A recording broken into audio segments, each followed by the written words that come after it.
আমি যখন খুব ছোট তখন দেখতাম দাদু ছাত্রীদেরকে শেখাতেন গানটি, এবং এই গানটির মধ্যে একটা সমর্পণ সাধনার কথা এবং ভালোবাসাকে সেই জায়গাকে নিয়ে যাওয়ার, যেখানে ভালোবাসা পবিত্র পূজার মতো স্থান পায়, যে ভালোবাসা আজকাল খুব বিরল, মানে লোকে ভাবতেই ভয় পায়।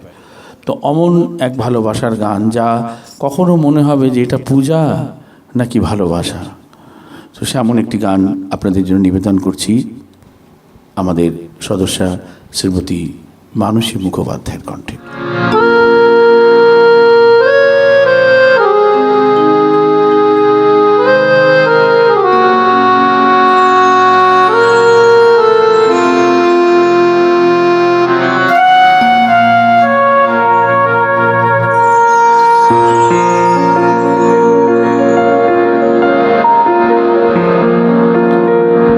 তোমারে যে চিরদিন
এটি আমাদের তরফ থেকে আপনাকে সামান্য